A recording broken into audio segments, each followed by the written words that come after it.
والصلاة والسلام على أشرف الأنبياء والمرسلين نبينا محمد وعلى آله وأصحابه أجمعين أما بعد.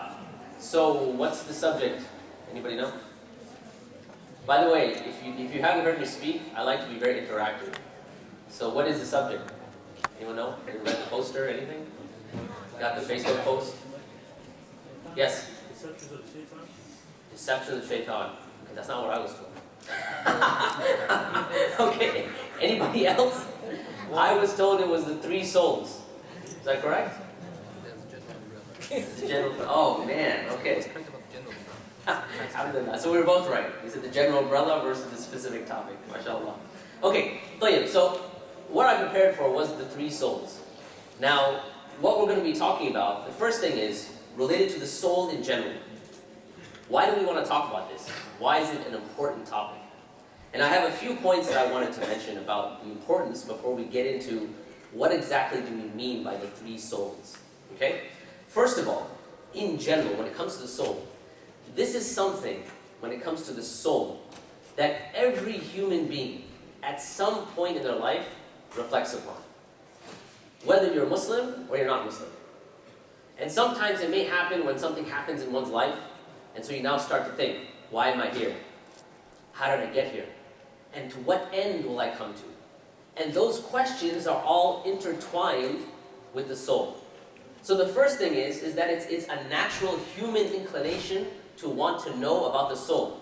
And that's why you have many of these New Age religions that come about seeking answers for the soul. People sometimes, they go far to find answers, right? If you remember back in the 60s, was it the 60s? When you had the Beatles and they went and they adopted Hinduism, right? Because they thought that that was the way to find the answers to the deep questions of the soul. And many examples. So the first reason why it's important is because as human beings, we have a general need to know about the soul in general. The second point as to why is it important to know about the soul. The second reason has to do with the time and place and situation that we are living in specifically. Well, what do I mean? In the day and age that we're living in, you find that modernity, or the modern age, has caused us to be at a point where it becomes difficult to reflect on the soul very much. Because of our busy schedules, whether we're in school, whether we're working, we're so busy, we're so caught up in the rat race, that the very thought of the soul perhaps comes to mind, maybe in salah, maybe, if we have some level of khushu'ah, but generally, it doesn't, because we're so busy. And it has to do with the time and place we're living in. I wanted to quote a Western author on this idea of what we're living, the situation we're living in, specifically with the viewpoint of the consumption society. And so listen to this carefully. He says, and his name is Lawrence Shamies, by the way, he says, consumption without excuses and without need for justification. Right? So this is the title. He says, the beauty part was that it finessed the irksome question of values and purpose. Right? This consumption mentality. He says, during the past decade, many people came to believe that there didn't have to be a purpose in life. They didn't have to worry about the soul. They didn't have to worry about the nafs, anything like that. So he says the mechanism, the one we live in, didn't require it. Consumption kept the workers working, which kept the paychecks coming, which kept the paychecks coming, which kept the people working and spending, which kept the investors investing, which meant that there was more to consume. Now listen to this point. The system, properly understood, the system that we live in, properly understood, he says, was independent of values and needed no philosophy to prop it up, needed no religion, needed no sort of basis to prop it up. It was a perfect circle, complete in itself, listen to this, but hollow in the middle. So the rat race that we're in, it's like a circle. But in the end, every single human being is going to notice that there's an empty space in the middle. And it's because of that empty space, we're searching for the answers of our soul. Okay, so we've talked a little bit about the importance, very briefly, because of time, inshallah. Now we wanted to get into the 3 specific types of soul that Allah Azza wa Jalla mentions in the Quran. Now these aren't 3 independent souls, meaning a human being doesn't have 3 separate souls. But these are rather states of the soul, right? The states of the soul. And as we go through these states, I want each and every single one of us to reflect upon which state am I in. Ask yourself, which state do I find myself in? The first state, and if we're looking across the spectrum, we have, kind of the one end, and then the extreme side on one side, and the extreme on the other side. So the extreme on one side. The first type of soul is that soul which is inclined towards doing evil. What's known as an-nafs al-amaratu bis-su. The soul that's inclined towards evil. Allah subhanahu wa ta'ala mentions this type of soul in Surah Yusuf. If you remember the story of Yusuf alayhi salam, once he was exonerated, you remember the entire story? I don't want to get into the entire story, but if you remember, the wife of Aziz, she had accused him of wanting to do something with him, with her. He was thrown into jail. Once he was exonerated, she admitted to what she had done. And then she says, and so I do not acquit myself, meaning I'm not taking blame away from myself. Inna nafsa la amaratu bis-su. Most certainly, indeed, the soul is a persistent enjoiner of evil. It's a persistent commander of evil. This is where the concept comes in. So we see that the wife of Aziz is blaming her soul in a way, saying that it's natural, its evil state is what caused me to do what I did. Now, when the soul is in this state, Al-Jurjani, he makes a statement in terms of defining what this state is. He says, this is the soul that is inclined towards the physical world. And it seeks after bodily and physical pleasures and desires. It debases the heart, dragging it down to the lowest abyss. It is the seat of evil and spring of evil character. So we said we have extremes. This type of soul is on one extreme. In other words, it enjoys things that are evil. It has been completely drowned in the desires and passions of this temporary world. Now there are 2 aspects that we want to consider when it comes to this type of soul. One type of thing is known as ash-shahawat, and the other ash-shubuhat. Shahawat, the desires. Some of these desires are natural. But when a person engages in those desires, whether it be eating, whether it be excessive eating, excessive sleeping, excessive relations with the opposite gender, whatever it may be, when this comes to an excess, this is when the heart starts to incline and go towards being this type of evil soul. But the one that's more dangerous are shubuhat, the doubts. And when it comes to doubts, you find that in times previously, you didn't have the type of shubuhat or the type of doubts that we're seeing now, especially amongst the Muslim youth, for instance. For instance, some of the doubts. Many of the youth nowadays, they doubt even in the existence of Allah Azza wa Jalla. Right? And you have to ask, why? When you look through the Quran, and you look at the Quran, the rational arguments of the Quran, how many ayat does Allah subhanahu wa ta'ala spend on arguing against this point, that Allah doesn't exist? 1, maybe 2. Why? Because the natural base state of the human being, the fitrah, testifies that Allah exists, and testifies that only Allah is worthy of worship. But in this day and age, in the society we live in, because the idea of atheism, materialism, has been made so prevalent throughout society, has been made something that if you're an atheist, you're considered erudite and educated. I'll give you an example. How many people have seen what's known as TED Talks? Anyone? Okay, so some people. If you look at the general thesis when it comes to TED Talks, right? Very few times you'll see lectures on religion, and typically it's 1 or 2. But the general idea with TED Talks, and you see like even in the jokes that are made in the talks, they have this idea that if a person is religious, or has a belief in a creator, or extending that, worships a creator, this is something that's considered backward. It's considered something that's maybe uncouth, just strange. This is general, like I said. So in other words, to believe in atheism or to say that God doesn't exist is considered something very good in the general society. And that's why you see that this type of influence is spreading throughout many of the Muslim youth. So you find that these are now doubts. And these doubts, they come about because of the influence of society. This is a sociological concept that when you have a dominant society, whatever the morals, cultures, values of that dominant society, they permeate to the non-dominant society. Okay? So I'll give you an example. We'll take it the other way around because I don't want to keep picking on Muslims. You know, when Muslims ruled Spain, when the scholars would graduate a student, right, to give him ijazah, let's say for the Quran or for a certain book of hadith, the student would dress up in a long garment, much like a thobe, and he would wear a turban. And the turban would have a piece hanging at the back. And this would kind of signal, this was the dress of the one that would be, quote unquote, graduating. Now I want you to think about graduations in this day and age. What do people wear? They wear the garment, right, the robe, and they wear that cap with the thing in the back, right? That's a throwback to Muslim Spain. Perhaps you didn't know that. Why?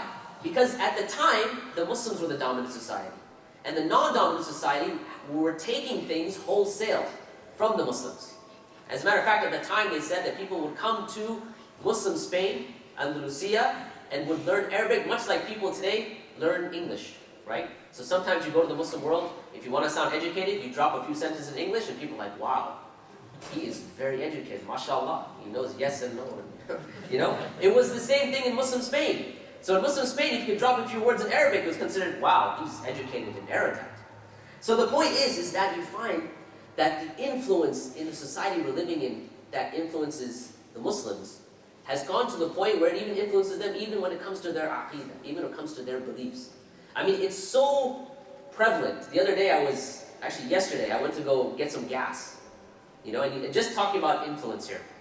Because you see, when it comes to influence isn't just in terms of TED Talks, but you have like movie stars and rock stars and, you know, famous people, and people tend to look up to that, right? To say, okay, well, you know, this is something really great. And it's everywhere. And so I was at the gas station yesterday pumping gas, and all of a sudden the screen pops up. Boom! Entertainment news. Guess who got engaged? And I'm like, I don't care, right? But it's everywhere. This influence, this idea of just, you know, look at what's going on. Look at, these are the people that you want to see. These are the people that you want to emulate. The people that are extremely wealthy, and they're wealthy because of their singing attributes or their acting abilities or whatever it may be. You know, the Brad Pitts and the Beyoncés or whatever it may be. And so people start to look up to that. But what's very interesting is it's not a new problem.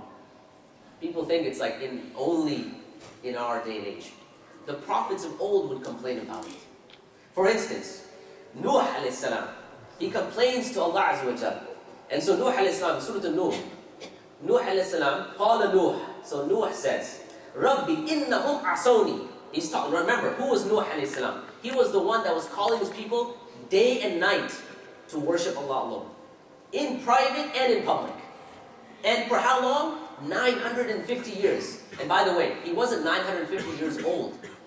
His da'wah was 950 years. Allahu a'lam how old he was. So for 950 years, he's calling people day in, day out, in public, in private. And at the end, he says, Rabbi, innahum asawni. Oh my Lord, they don't listen, they disobeyed me. Now, look what he says next. وَاتَّبَعُوا مَنْ لَمْ يَزِدَهُ مَالَهُ وَوَلَدَهُ إِلَّا خَسَارًا. He said they disobeyed me, and they followed those people whose wealth and children will increase them in nothing but khasar, but loss. Whose wealth and children will increase them in nothing but loss.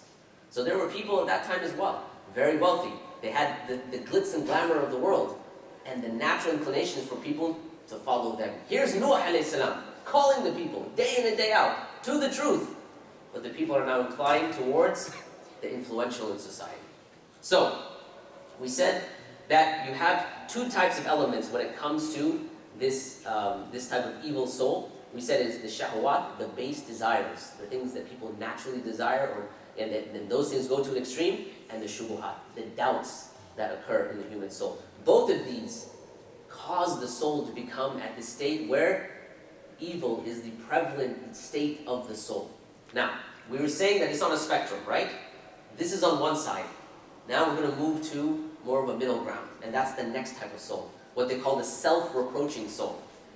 And Allah subhanahu wa ta'ala swears by this soul. He says, وَلَا أُقْسِمُ بِالنَّفْسِ اللَّوَّامَةِ. He says, and I swear by the reproaching soul, the one that takes stock of itself, the one that repents. The early scholars, they mentioned that this type of soul, nafs al-lawwama, is the souls of the mu'mineen, of the believers. This is in exclusion to everybody else. These are for the believers only. Mujahid, the very famous person that's quoted many times in the Tafsir ibn Kathir, he says, this is the soul which blames itself for what it has done and feels remorse. Remember I said, we want to now focus on where we are on this spectrum. So where are we? Each and every single one of us needs to ask ourselves. So Mujahid says, this is the soul, nafsul lawwama, this is the soul which blames itself for what it has done and feels remorse. It blames itself for doing wrong and as to why he did it, why this person did it. So a person does something wrong, asks himself, why did I even do that in the first place? And he says, and it also looks at the good it does. This is interesting. It looks at the good it does. He says, and it asks itself, why didn't I do more of it? So it's a two-way street. Not only like, oh, the bad things I did, the sins that I did, why did I do it in the first place? And I should repent. But also looking at the deficiency in doing good deeds. And this is what's known as the self-reproaching soul, or the nafs al-lawwama. Now, on the other end of the spectrum, so now we're moving from the absolute evil soul, the self-reproaching soul, right, which is the one that's questioning self, doing some muhasabah, whatever it may be. Now we move to the other extreme. And this is the soul which is known as nafsul mutma'inna, which is, you can say, the tranquil soul. But don't take the wrong idea when we talk about a soul that is tranquil. Because sometimes people see the word mutma'inna, something that's settled, something that's tranquil, something that's peaceful, and assume that there's no work involved. And that's not true. I'll tell you something very interesting. Dr. Wayman Anjum, he was talking about the concept of ihsan. If I ask someone to translate ihsan, how do you translate it in English? Someone give me a translation. Someone who speaks Arabic. Yes? Assuming you see God as He sees you while you're working. Well, that's Sharia definition. I like the linguistic definition. Very good. That's what I was looking for, kind of. But linguistically, yes. Excellence, right? Typically, that's what you find. And you're not wrong, by the way, so I'm not trying to call you out or anything like that, inshallah. It's excellence, right? But excellence doesn't really give you the feeling of what we're talking about. And Dr. Wayman gives a very interesting analogy. He says, if you ever see like sports figures, right? So think of your favorite sports figure. What sports do you guys play? Does anyone play basketball? Raise your hand. Cricket. Okay, so we have cricket. Anyone? How many play cricket? Few people, okay. Those shy Fiji fans, huh? Okay. Anyways, so let's say you're watching cricket or basketball, whatever it may be. I want you to imagine the perfect shot, right? So if it's basketball, the shot where let's say it's a jump shot, he shoots it, right? The flick of the wrist, and it hits pure net. It goes right through. You barely hear it. Okay? Or if it's cricket, you have the shot where the ball revolves, and he hits this elegant four right through the gaps. Did I get that right? Yes. Okay, now you're looking at the shot, it's almost as if you're saying, wow, that is beautiful. What a beautiful thing, right? That perfect shot, or that perfect jump shot. But what you don't see are the months, the years, the days, the hours of effort and practice over and over and over and over again that player made to make that shot look so perfect. We call this ihsan. He says the same is true when it comes to one's acts of worship. That you may see someone who looks very righteous, and this person, you see him praying, and it's almost like you can see the nur on their face. But what you don't see are the effort that goes in, the years and months and days and nights this person spent crying before Allah Azza wa Jalla.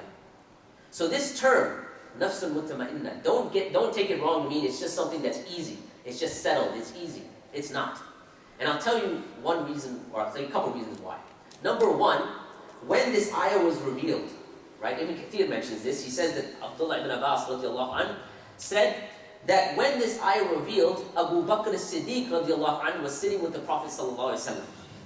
And Abu Bakr as-Siddiq said, Ya Rasulullah, there is nothing better than these ayat. So the ayat were, Ya ayyatuhan nafsul mutma'inna, irji'i ila rabbiki radiyatan mardiyya, fadkhuli fi ibadi, wadkhuli jannati.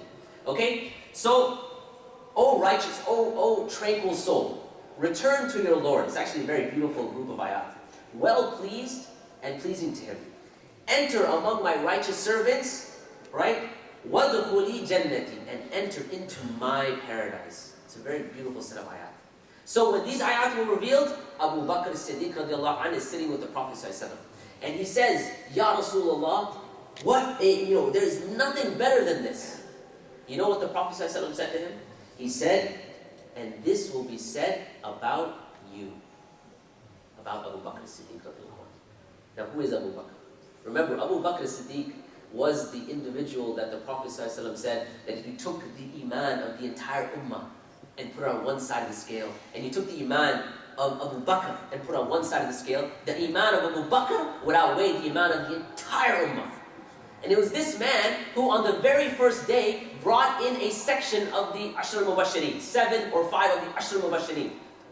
On the very first day he became Muslim. It was this person that the Prophet ﷺ says, and it will be said about you. Now, so the point is, when it comes to this soul, don't think, okay, now it's Abu Bakr, as-Siddiq radiallahu anhu, so it's unattainable. Not true, right?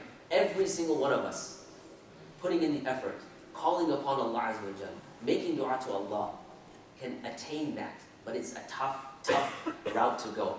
Now, what is the characteristic of the soul? The characteristic of the soul, it is basically the opposite of the soul, the soul that's commanded towards evil. In other words, the soul that's commanded towards evil, it finds pleasure in the evil. Okay?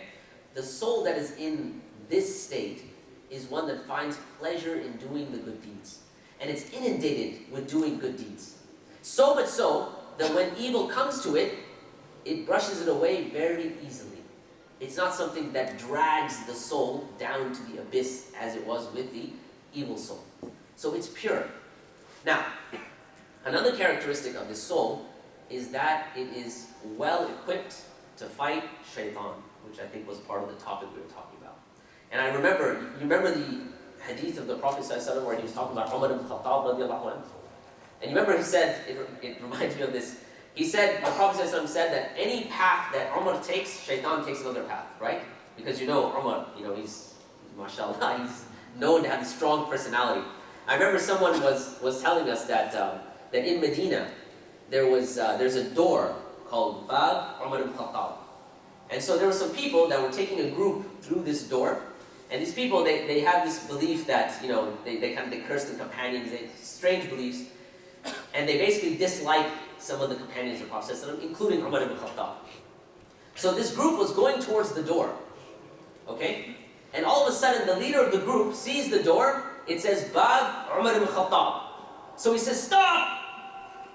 We will not enter this door. Never.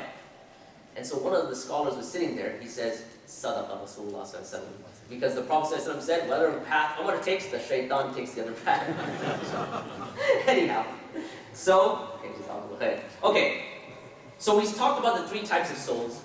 Now let's quickly talk about how we can move up stages. Wherever you may be, right? Whatever on the spectrum, whatever point you may be, we want to now move to a better state.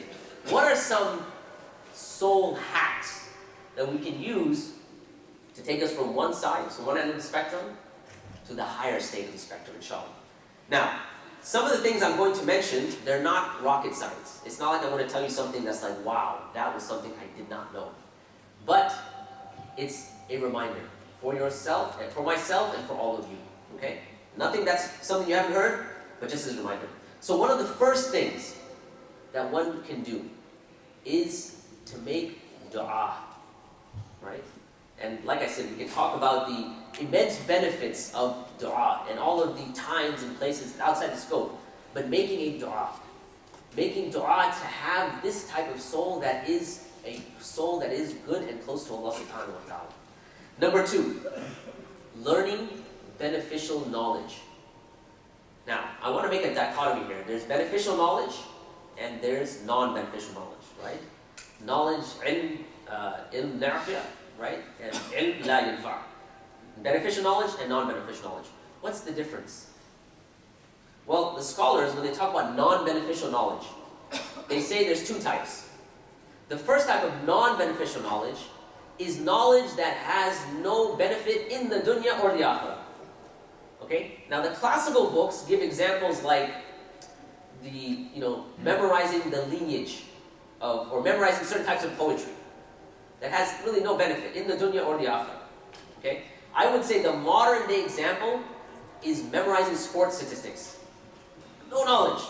Unless you're like a sportscaster and get paid for it. But think about it. If you know what LeBron James did, what his stats were, whatever it may be, so what? Will it give you any benefit in this dunya? Probably not. Any benefit in the akhirah? Nope. So they say one type of non-beneficial knowledge is this knowledge. It has no benefit here, it has no benefit in the afterlife. The second type of non-beneficial knowledge, and this may surprise some of you, is knowledge of the sharia. You say, what? What do you mean? Knowledge of the sharia that is not acted upon. Okay? So it's not just knowledge of the sharia, it's knowledge of the sharia that's not acted upon. Okay? So these are the two types of non-beneficial knowledge. In a hadith in Sahih Muslim, the Prophet ﷺ teaches us a very interesting dua. And in this dua, the Prophet ﷺ says, Allahumma inni a'udhu bika min ilmin la yanfa'. Oh Allah, I seek refuge with you from a knowledge that doesn't benefit. Wa min qalbin la yakhsha'. And from a heart that doesn't have khushu'ah, that doesn't have like this state of being conscious of Allah. وَمِن نَفْسٍ لَا تَشْبَعْ. And from a soul that is not content. وَمِن دَعْوَةٍ لَا يُسْتَجَابُ لَهَا. And from a dua that is not accepted. Now I wanted to share something with you, very interesting. How are these four connected? The Prophet ﷺ mentioned these four. One thing about the dua that's not accepted. Many people might know the hadith of the Prophet ﷺ where he talks about a man who is in like the middle of the desert. And he's calling out, Rabbi, Rabbi. And the Prophet ﷺ says, how can his dua be accepted? When his food is haram, when his clothing is haram, when his earning is haram, when his spending is, everything is haram, how will Allah Azza wa Jal answer his dua? So a dua that's not accepted means that there's something wrong with the person's earnings. One thing.